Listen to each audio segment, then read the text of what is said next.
And welcome to the special Monday night edition of Fantasy Football Today. Alongside Brian Jones and Jamey Eisenberg, I'm Jason Horowitz. Glad to be with you all about the Cardinals and the Niners for the second time this season. And guys, the Cardinals can clinch the NFC West for a second straight year. It would be the first time that the Cardinals have won a division in back-to-back seasons since Archie Griffin won back-to-back Heismans in 74 and 75. But they're going to see a different quarterback than they saw in Week 1 when they played the Niners. It's Alex Smith. Is it time to start Alex Smith herein for the rest of the season? I think so. Well, I don't know herein for the rest of the season. They still have a tough game coming against Philadelphia. So you're talking about a quarterback that you should use based on who else is on your roster. We've seen some quarterback play go up and down over the last couple of weeks when you talk about guys, obviously like Jay Cutler, Matt Hasselbeck, some of those guys, maybe Ben Roethlisberger with the way that he's struggling a little bit and the Steelers are struggling. But Alex Smith, if you have him, you see the production. 7 touchdowns, 1 interception in his last 3 games, playing at a very high level, getting guys involved like Josh Morgan. We know about Michael Crabtree, and obviously Vernon Davis is playing unbelievable. And this is a game, listen, they're still fighting for their playoff lives, even if they don't have a chance to maybe win the division.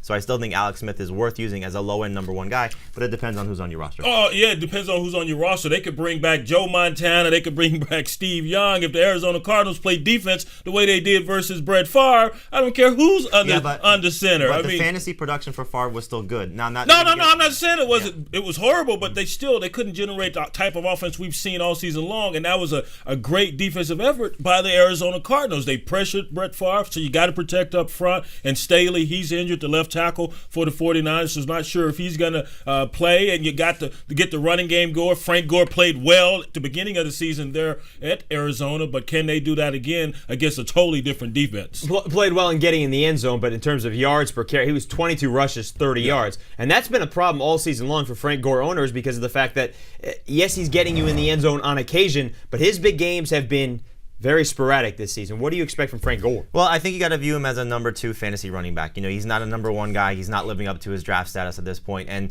for the 49ers, all they're talking the offseason about becoming this power running team, the minute Alex Smith gets in there, he's been attempting almost 40 passes a game. So you're looking at this team, they're really a passing team. And if Gore does not catch the ball for a couple of touchdowns over the last 3 or 4 weeks, you're not seeing the production that you drafted him for. So it depends, again, on who else you have on your roster. But guys like maybe even Quentin Ganther, we know Jamal Charles, maybe Justin Forsett, these guys have become better fantasy options over the last few weeks, and that's the type of guy you got to look at when you talk about Gore. BJ, would you take a guy like Tim Hightower, who is questionable for the ballgame? If he's going, would you take him against the Niners defense, or would you take Gore against the Cardinals defense? I think I'd have to go with Hightower, although the Cardinals haven't run the ball that extremely well this season or consistently this season. That's something they want to do more of, and Hightower is not getting as many looks as Beanie Wells, the rookie, is, and you would expect that. They gave Beanie Wells a lot of money, number 1 pick, so they're going to feed him the rock, but it's going to be tough for both teams, I think. Both are passing teams. We say that all season long. This is a passing league. It's becoming that. In the red zone, though, you got to be able to run the ball, and I think the Cardinals can. That's where Tim Hightower comes in. Remember, week 1, 12 catches for over 120 yards. Mm-hmm. That's where he makes his money, and that's where he makes his living, is catching the ball out of the backfield.